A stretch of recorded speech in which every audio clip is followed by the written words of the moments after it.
Shalom, selamat datang di GBT Home Online Service. Di sini saya akan menyampaikan beberapa informasi mengenai seputar ibadah. Untuk ibadah online akan ditayangkan di channel YouTube GBT Home Kedengkebang setiap hari Minggu pukul 7 pagi. Dan untuk ibadah onsite yang akan diadakan pada hari Minggu pukul setengah 7 pagi. Sekian dari saya, selamat beribadah, Tuhan Yesus memberkati.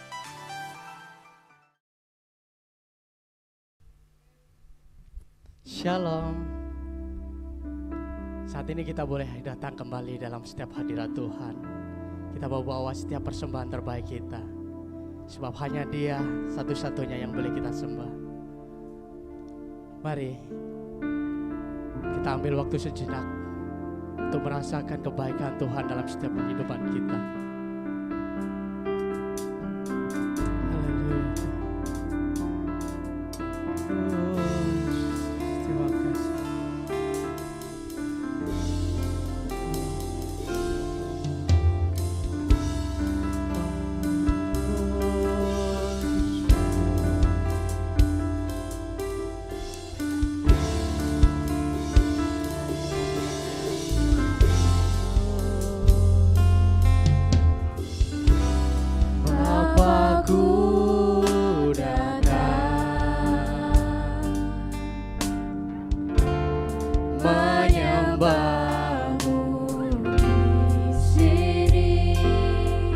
Percaya Tuhan, ku percayakan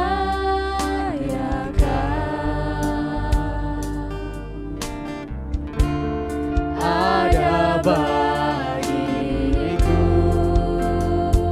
Bapakku datang, Bapakku datang menyembah.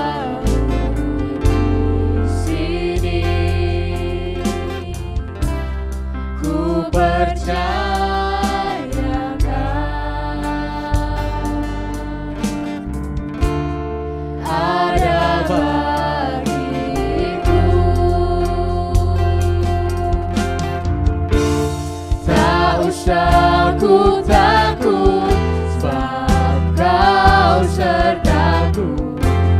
Tak usah ku bimbang, Kau di dalamku. Tak usah ku cemas, Kau penghiburku. Saat ku lemah, Kau kuatku. mari kita sama-sama katakan. Ku nyanyi haleluya,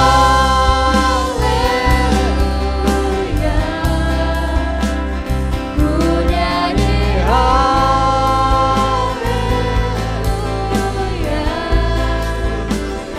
Engkau hebat, ajaib perkasa perbuatanmu.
Bapa, kami mau datang padamu Bapa, sebab setiap persembahan kami yang terbaik bagimu.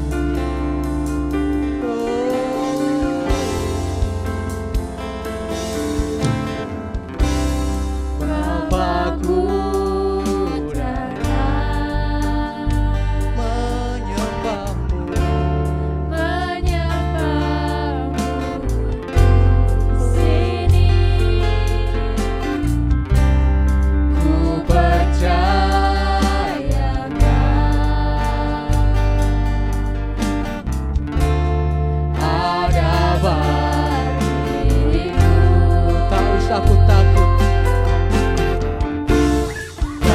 usah ku takut, sebab Kau sertaku.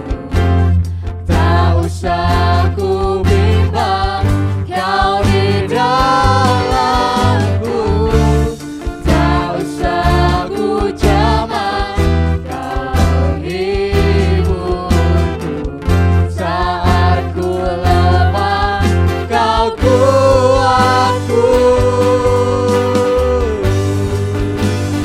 Ku nyanyi haleluya,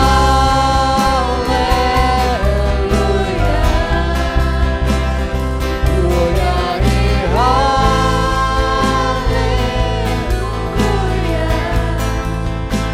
Sungguh Kau hebat, ajaib perkasa, perbuatanmu.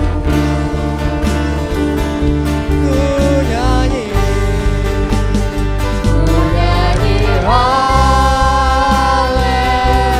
haleluya,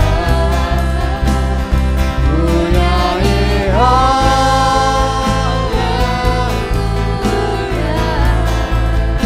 Sungguh Kau hebat, ajaib perkasa, perbuatanmu. Ku nyanyi,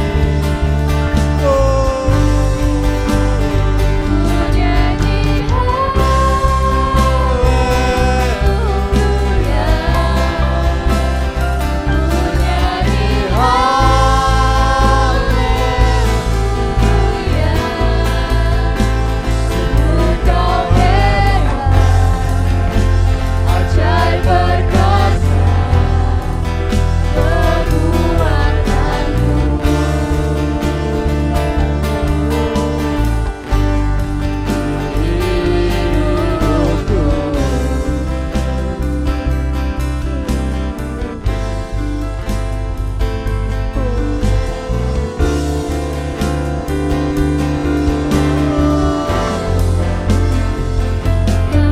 Kami sembah Kau,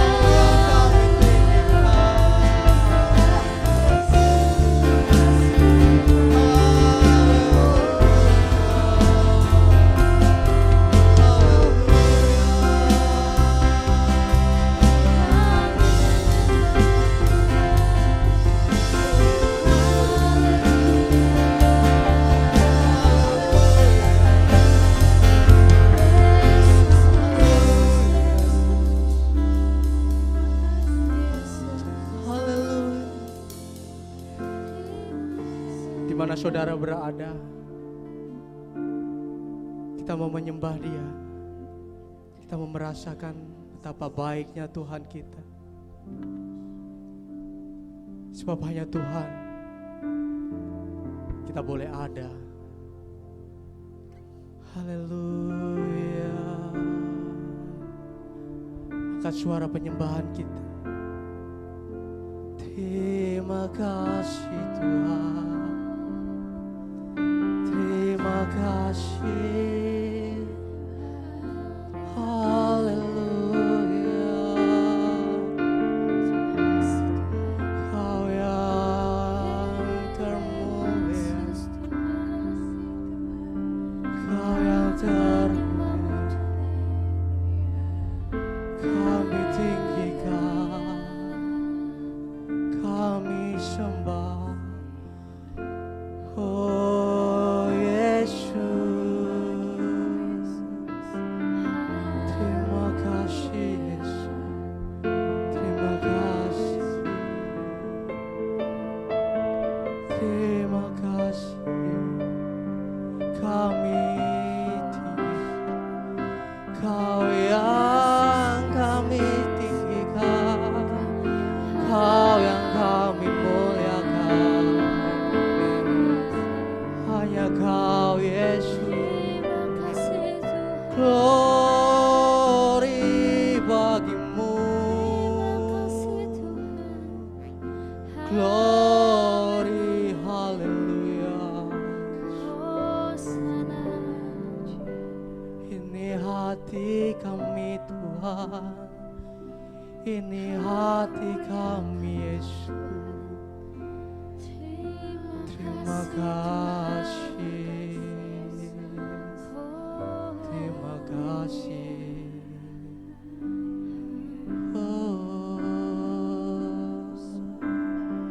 Ku sembahmu Bapa, ku sembahmu. Terima kasih. Oh Yesus, haleluya, haleluya. Ini kami Tuhan.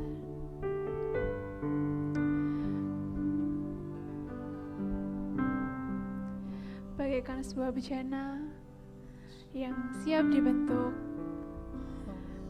Biarlah melalui setiap persoalan dan masalah yang kita hadapi dalam hidup ini, kita mau dibentuk agar kita dapat menjadi pribadi seperti Tuhan Yesus. Bapa, ini kami, bentuklah kami. Kami mau Tuhan menjadi pribadi seperti Engkau, Yesus. Haleluya.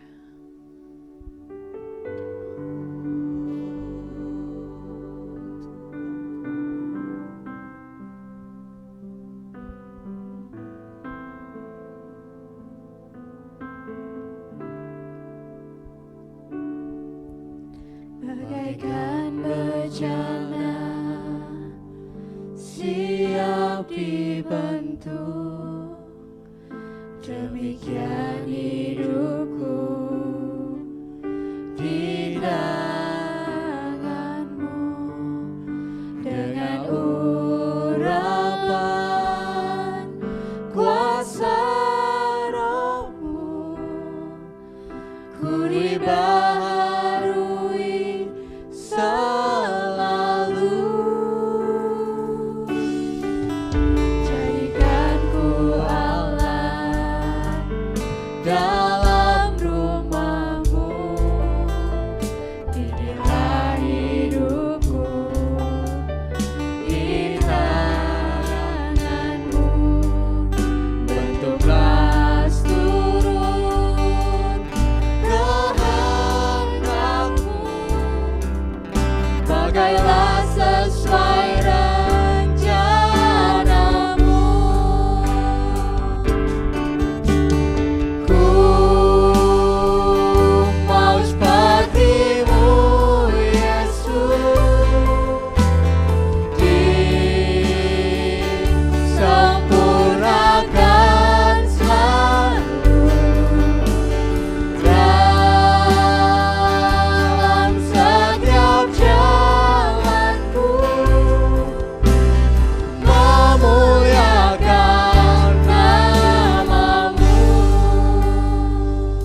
kami akan menerima firman-Mu. Kami siapkan hati kami untuk menerima benih firman-Mu Tuhan. Kiranya firman-Mu ini dapat bertumbuh dan berbuah dalam hati kami. Juga Bapa, Kau berkati hamba-Mu yang akan menyampaikan firman. Kiranya setiap firman yang disampaikan dapat menjadi terang bagi kami. Terang untuk kami dapat berjalan di jalan kebenaran-Mu Bapa. Biarlah firman-Mu dapat menjadi bekal dalam hidup kami Tuhan. Terima kasih Bapa, kami sudah menyembah, kami sudah memuji nama-Mu. Biarlah puji-pujian dan penyembahan ini dapat menyenangkan hati-Mu Bapa. Terima kasih Tuhan Yesus. Kami satukan doa dan ucapan syukur kami ini hanya di dalam nama Tuhan Yesus Kristus. Haleluya. Amin.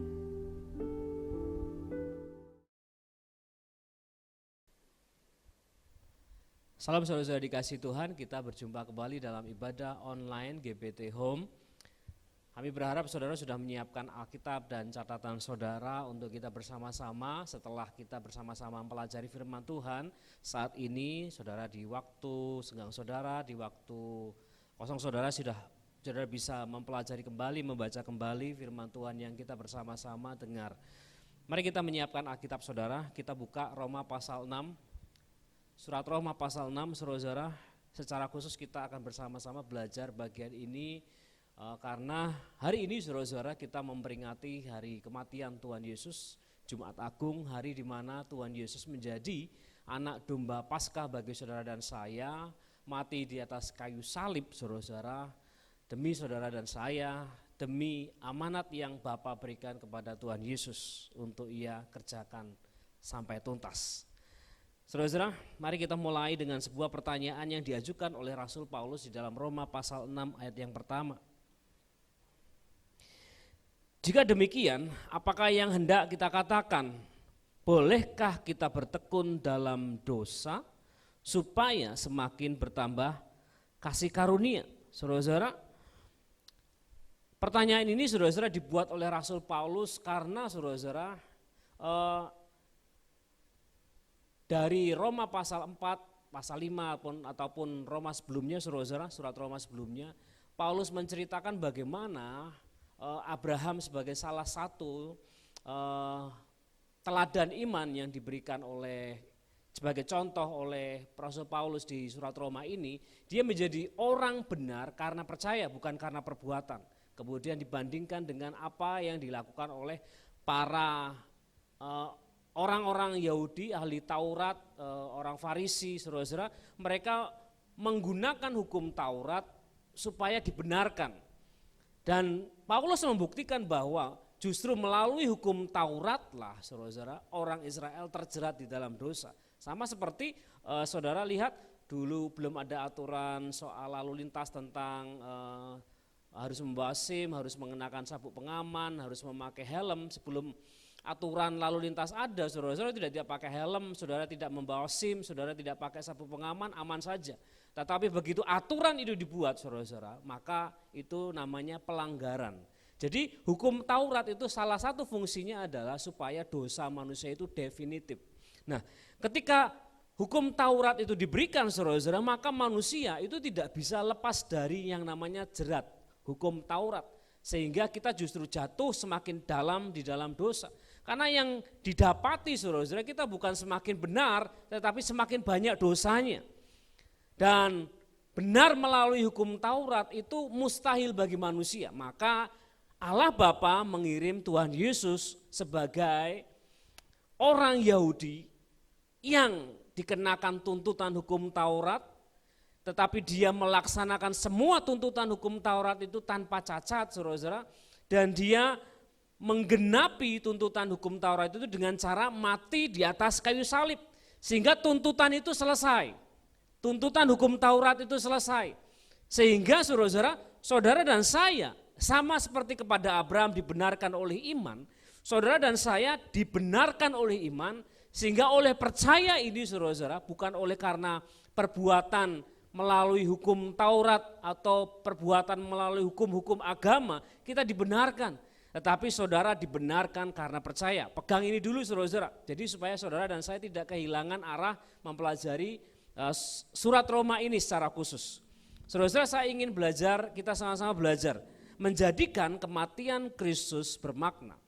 Karena pertanyaan ini saudara-saudara Rasul Paulus buat, saudara-saudara, ini sebuah pertanyaan yang banyak kali sampai dengan hari ini menjadi perdebatan. Kalau begitu, kalau sudah ada kasih karunia, apakah boleh kita seenaknya berbuat dosa? Kan ada kasih karunia, berbuat dosa, ada kasih karunia, berbuat dosa, ada kasih karunia. Beda dengan hukum Taurat, berbuat dosa dihukum selesai. Hukum Taurat dipandang sebagai jalan keluar untuk berbuat dosa. Sampai dengan hari ini saudara-saudara, pertanyaan ini terus menerus timbul dan ditanyakan oleh orang-orang. Saudara-saudara, di dalam surat Galatia pasal 2 ayat 20 saudara-saudara. Mari kita buka Galatia pasal 2 ayat 20. Namun aku hidup, tetapi bukan lagi aku sendiri yang hidup, melainkan Kristus yang hidup di dalam aku. Dan hidupku yang kuhidupi sekarang di dalam daging adalah hidup oleh iman dalam anak Allah yang telah mengasihi aku dan menyerahkan dirinya untuk aku. Perhatikan ayat 21. Aku tidak menolak kasih karunia Allah, sebab sekiranya ada kebenaran oleh hukum Taurat, maka sia-sialah kematian Kristus. Jadi kematian Kristus itu menjadi sia-sia jika kita mengharapkan kebenaran di dalam hukum Taurat.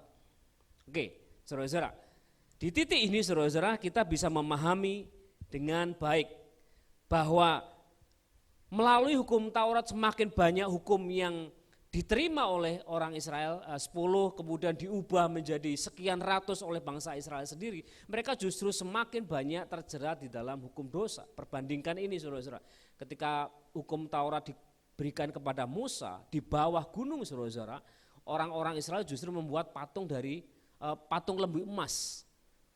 Dan itu saudara-saudara membuat mereka secara langsung saudara-saudara di atas gunung Musa menerima hukum Taurat, 10 hukum Taurat, kemudian di bawah gunung orang Israel justru pada saat itu juga, pada saat yang sama melanggar hukum yang pertama. Saudara-saudara, jadi tidak mungkin orang kita saudara-saudara itu diselamatkan melalui kebenaran di dalam hukum Taurat. Nah, ketika hal ini kita dengar bersama-sama, maka ketika kita cross check lagi di pertanyaannya yang disampaikan oleh Rasul Paulus, saudara-saudara, maka kita bisa memastikan bahwa kita memang seharusnya tidak mempergunakan kasih karunia sebagai alat untuk berbuat dosa. Tapi gimana caranya? Karena saudara-saudara, banyak kali kita justru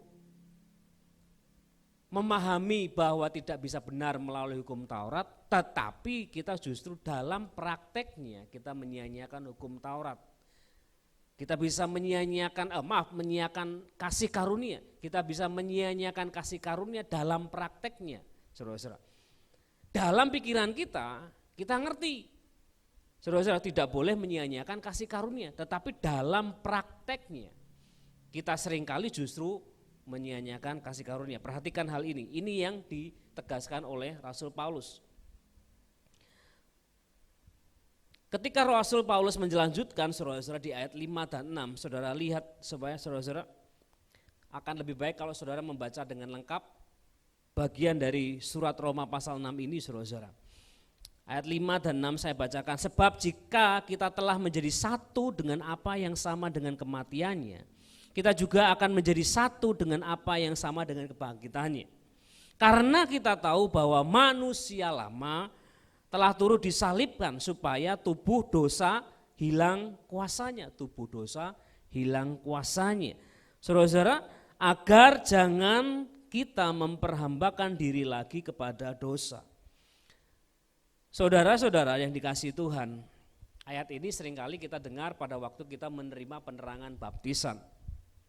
Tapi saudara-saudara, mengenai penyatuan kematian kita seringkali tidak memahami. Karena syarat untuk menjadi satu di dalam kebangkitannya Kristus, kita menyatu di dalam kematiannya. Ingat saudara-saudara, orang Roma, saudara-saudara, ketika memberikan hukuman yang salah satu hukuman yang paling berat, yang namanya menyatu dengan kematian itu, saudara-saudara, terpidana itu, saudara-saudara, kalau kasus pembunuhan itu terpidana akan diikat berhadap-hadapan muka dengan mayat yang dibunuhnya. Kemudian dimasukkan ke dalam lubang bersama, saudara-saudara, dalam satu peti yang sama. Jadi muka dengan muka si pembunuh dengan yang dibunuh. Diikat, saudara-saudara, muka dengan muka, saudara-saudara, badan dengan badan, sehingga pembusukan yang diterima, saudara-saudara, pembusukan yang terjadi di dalam mayat yang dibunuh, korban yang dibunuhnya, itu membuat orang yang masih hidup ini, jadi orang yang diikat terpidana ini, saudara-saudara, penjahat ini yang membunuh orang ini, dia tidak dalam keadaan mati, tapi dibiarkan tetap hidup, diikat bersama-sama dan mati pelan-pelan ketika pembusukan mayat itu terjadi. Pahami, itu yang terjadi kepada kita. Ketika Kristus mati, saudara-saudara, kita bersama-sama oleh iman, maka kita, saudara-saudara, membusuk tubuh dosa ini, saudara-saudara, kehilangan kuasanya. Kehilangan kuasanya itu tidak sama dengan tidak punya kuasa. Dalam bahasa yang lain disebut sebagai dimute. Dimute kayak saudara dengerin lagu, saudara-saudara, itu dihilangkan suaranya. Bukan berarti dia enggak bersuara. Jadi gimana caranya supaya dosa tidak lagi berkuasa itu atas hidup saudara dan saya. Nah, ini yang harus kita pelajari saat ini. Saudara-saudara, mari kita buka Roma pasal 6 ayat 11 dan 12.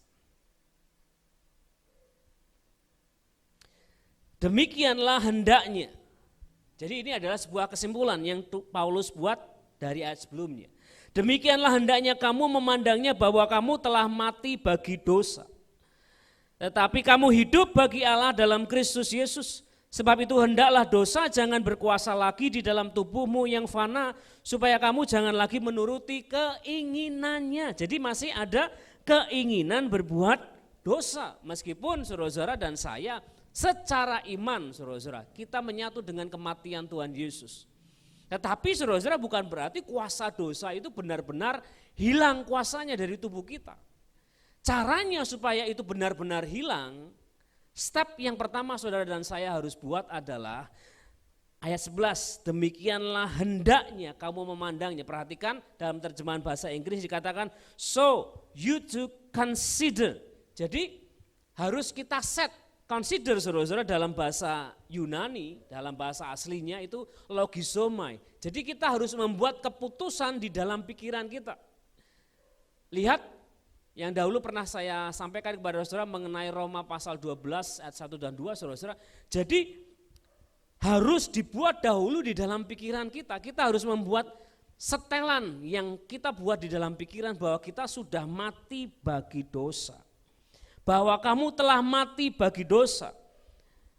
Kenyataannya apa, sudah benar-benar mati? Belum. Saudara-saudara, karena prakteknya kita masih punya keinginan dosa. Tetapi Tuhan Yesus sudah mati di atas kayu salib menebus dosa. Supaya saudara dan saya yang berdosa bisa memperoleh hidup yang kekal melalui percaya.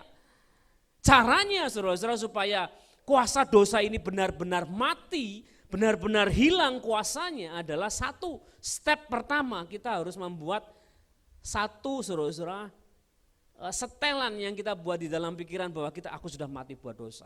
Aku sudah mati buat dosa. Jadi ketika keinginan itu timbul, saudara-saudara, saudara berkata di dalam pikiran kita, di dalam jiwa kita, roh kita harus memerintah jiwa kita, kita harus berkata aku sudah mati buat hal itu. Aku sudah mati buat hal itu. Ketika saudara ingin marah dan marah saudara mengarah kepada dosa, maka kita harus membuat keputusan di dalam pikiran kita. Aku tidak mau lagi. Aku tidak mau lagi diperhamba oleh dosa. Aku tidak mau lagi diperhamba oleh dosa. Kenapa, saudara-saudara? Karena kita adalah hamba Allah ketika kita, saudara-saudara, percaya kepada Tuhan Yesus. Sebab itu hendaklah, diulangi di ayat 12, hendaklah dosa jangan berkuasa lagi di dalam tubuhmu yang fana, supaya, jadi perhatikan, kata supaya ini menjadi penegasan, supaya kamu jangan lagi menuruti keinginannya. Saudara, kalau kita, saudara-saudara, misalkan saudara-saudara dalam keseharian, kita suka makan makanan yang cenderung tidak sehat, mengandung kolesterol tinggi, yang enak-enak itu yang kolesterolnya tinggi, saudara. Saudara, ikuti keinginan itu untuk terus memasukkan makanan jenis seperti itu, saudara, ke dalam tubuh saudara. Maka dalam satu titik tertentu di hari yang akan datang, saudara dan saya kesulitan untuk menolak keinginan itu. Saudara suka makan manis, sekali, 2 kali gak apa-apa, tapi kalau itu jadi habit, saudara harus minum manis, maka dalam beberapa jangka waktu tertentu, saudara, maka otak saudara itu ngeset supaya saudara minum manis. Kalau nggak minum manis kayaknya nggak seger, kalau nggak minum manis kayaknya nggak enak. Nah, itulah yang terjadi ketika saudara menuruti keinginan dosa. Jadi kalau ada keinginan dosa, kita harus ngeset pikiran kita, aku sudah mati buat itu, aku sudah mati buat itu, di dalam pikiran kita. Sama seperti saudara berhenti misalkan merokok, aku tidak mau merokok lagi, aku tidak mau merokok lagi. Kenapa? Rokok merusak tubuhku, aku berhenti merokok, aku tidak mau merokok lagi, aku tidak mau merusak tubuhku, aku tidak mau merusak tubuh istri dan anak-anakku, aku tidak mau merokok lagi. Saudara, ketika tawaran, ayo ngerokok, saudara berkata enggak, karena saudara sudah memutuskan di dalam pikiran kita. Amin, saudara, supaya kita tidak lagi menuruti keinginannya. Kalau menuruti dan terus menerus menuruti, itu artinya saudara dan saya menjadi hamba lagi bagi dosa. Padahal saudara, kita sudah oleh kasih karunia menjadi hamba Allah, menjadi milik Kristus seperti yang disampaikan oleh Paulus di dalam Galatia pasal 20 dan 21. Hidupku bukannya aku lagi, tetapi Kristus yang hidup di dalam aku, dan hidupku yang kuhidupi sekarang oleh iman. Jadi saudara-saudara, oleh iman kita harus ngeset di dalam pikiran kita. Itu yang harus kita buat. Yang kedua saudara-saudara, ayat 13. Di bagian yang terakhir ayat 12, supaya kamu jangan lagi menuruti keinginannya. Dilanjutkan, dan janganlah kamu menyerahkan anggota-anggota tubuhmu kepada dosa untuk dipakai sebagai senjata kelalaian, tetapi serahkanlah dirimu kepada Allah sebagai orang-orang yang dahulu mati tetapi yang sekarang hidup, dan serahkanlah anggota-anggota tubuhmu kepada Allah untuk menjadi senjata-senjata kebenaran. Jadi pertama, ketika saudara dan saya ngeset pikiran kita, aku miliknya Kristus, aku enggak mau lagi. Saudara menghentikan keinginan untuk berbuat dosa. Step yang kedua adalah saudara harus memerintah tubuh saudara supaya tubuh itu semua tubuh kita, saudara-saudara. Telinga, saudara-saudara, mata, saudara-saudara, mulut, tangan, kaki, saudara-saudara. Anggota tubuh yang real ini, saudara-saudara. Kalau pikiran itu kan di jiwa, saudara-saudara. Yang real ini loh, saudara-saudara, yang kelihatan ini, saudara-saudara. Tangan saudara, mata kita, mulut kita, saudara-saudara. Mata kita, saudara-saudara. Saat saudara pergi ke mall contohnya, saudara-saudara. Saudara sudah tahu bahwa uang saudara sudah menipis. Ya, anggaran belanja untuk sekolah anak segala macam sudah pas semua. Tetapi di mall saudara-saudara melihat tulisan sale, big sale, saudara-saudara, diskon 50% plus 40%. Waduh, saudara tertarik. Padahal uangnya sudah pas-pasan untuk hidup keluarga saudara. Saudara mengejar, saudara-saudara, keinginan itu, dan keluarlah uang yang seharusnya saudara pakai untuk kebutuhan sebulan. Saudara menuruti keinginan itu. Hasilnya apa, saudara-saudara? Ya, saudara dan saya terjerat hutang dan piutang. Ya, saudara-saudara, seperti saudara terjerat dengan keinginan makan makanan yang tidak sehat. Sama, saudara-saudara. Saudara juga mungkin saudara terbiasa untuk ngomong kasar. Saudara, ketika saudara memutuskan mengikuti Tuhan Yesus, saudara, maka kita harus ngeset pikiran kita, aku enggak mau ngomong kasar lagi. Dan ketika saudara terpancing emosi untuk ngomong kasar, maki orang, saudara, kita harus menghentikan mulut ini, saudara. Mulut, anggota tubuh ini adalah anggota sebagai kita harus pakai sebagai senjata kebenaran, bukan senjata kelaliman. Kelaliman itu gini, saudara-saudara. Kita berkata kepada orang yang kita nggak suka, kita lagi marah, kamu itu bodoh, kamu itu nggak berguna. Tapi kita bisa memakainya dengan cara yang benar, dengan gini, saudara-saudara. Kamu salah, tapi ayo kita perbaiki bareng-bareng. Mau nggak? Nah, itu namanya senjata kebenaran. Saudara tidak cuma memberitahu orang salah, tetapi saudara membimbing orang itu dalam kebenaran. Itu namanya senjata kebenaran. Saudara-saudara, step pertama dimulai dari pikiran. Tetapi step yang kedua dimulai dengan dilanjutkan dengan bagaimana saudara dan saya hidup. Karena anggota tubuh ini saudara-saudara itu bisa melukai orang lain, bisa membuat orang lain berbuat dosa, bisa membuat orang lain justru kepahitan dengan kita, bisa membuat orang lain justru kehilangan keselamatan. Tahu gak saudara? Paham gak saudara? Sadar gak bahwa melalui yang saudara dan saya lakukan kita bisa membuat orang lain justru kehilangan kasih karunia, hidup di dalam dosa. Jadi saudara-saudara, pilih. Jadi saudara dan saya harus memilih. Ayat 14, sebab kamu tidak akan dikuasai lagi oleh dosa karena kamu tidak berada di bawah hukum Taurat, tetapi di bawah kasih karunia. Jadi gini, yang benar itu gini saudara-saudara. Kalau saudara hidup di bawah hukum kasih karunia, maka pikiran dan tindakan kita sinkronkan dengan kehendak Allah. Katakan amin. Dalam peristiwa menjelang Paskah, saudara-saudara, Tuhan Yesus itu ada di Taman Getsemani ketika dia berdoa. Saudara lihat dia berdoa, saudara-saudara, sampai keringatnya, saudara-saudara, menjadi darah. Pembuluh-pembuluh darahnya pecah, saudara-saudara. Kemudian dalam ketakutannya dia kemudian menyerahkan kehendaknya kepada Allah. Pengennya cawan ini berlalu, tetapi biarlah kehendakmu yang jadi. Jadi yang Tuhan Yesus lakukan apa saudara-saudara? Dia menyerahkan pilihannya, kehendaknya kepada Allah Bapa. Nah, karena Yesus sudah memberikan teladan itu saudara-saudara, maka saudara dan saya sebagai murid-muridnya Tuhan Yesus, kita melakukan hal yang sama. Yesus menyerahkan kehendaknya supaya kehendak Bapa yang terjadi. Saudara menyerahkan pilihan saudara, keputusan saudara kepada Tuhan Yesus, kepada Allah Bapa. Supaya kehendak Bapa itu yang terjadi di dalam hidup kita. Supaya hidup kita, anggota tubuh kita itu menjadi senjata kebenaran. Jadi saudara-saudara, hidup di bawah kasih karunia itu adalah pilihan. Katakan amin. Jadi saudara-saudara, dengan cara yang sama Tuhan Yesus menyerahkan kehendaknya kepada Bapa, kita juga menyerahkan kehendak kita kepada Tuhan.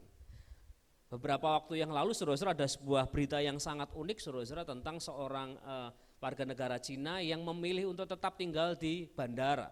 Kenapa saudara? Dia memilih tinggal di bandara itu 15 tahun, bukan sehari 2 hari, tapi 15 tahun. Alasannya itu sangat menggelikan tapi juga menyedihkan saudara-saudara. Orang ini memilih tinggal di bandara karena diperbolehkan mabuk.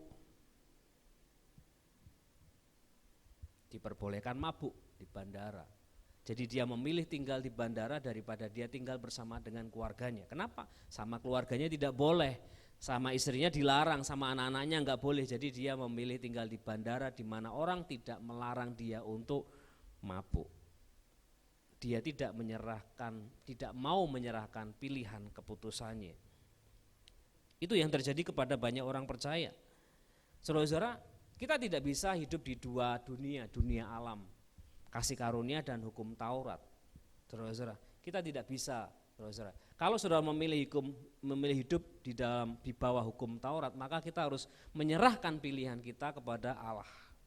Lihat Roma pasal 6 ayat 17. Tetapi syukurlah kepada Allah, dahulu kamu memang hamba dosa, tetapi sekarang kamu dengan segenap hati telah mentaati. Jadi ada pilihan yang kita buat, ada keputusan yang saudara buat dengan segenap hati. Itu yang disebut dengan menyatu dengan kematian Kristus dan saudara-saudara kelak, saudara-saudara ini yang kita akan baca bersama-sama. Kolose pasal 3 ayat yang ketiga.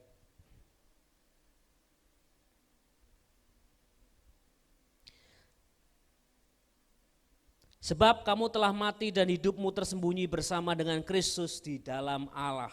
Ayat 4, apabila Kristus yang adalah hidup kita menyatakan diri kelak, kamu pun akan menyatakan diri bersama dengan Dia dalam kemuliaan. Perbandingan dengan Roma 6 pasal 22. Tetapi sekarang setelah kamu dimerdekakan dari dosa dan setelah kamu menjadi hamba Allah, kamu beroleh buah yang membawa kamu kepada pengudusan. Jadi pengudusan itu berdasarkan pilihan. Dan sebagai kesudahannya ialah hidup yang kekal. Sebab upah dosa ialah maut, tetapi kasih karunia Allah ialah hidup yang kekal dalam Kristus Yesus Tuhan kita. Pilih dengan bijak, saudara-saudara.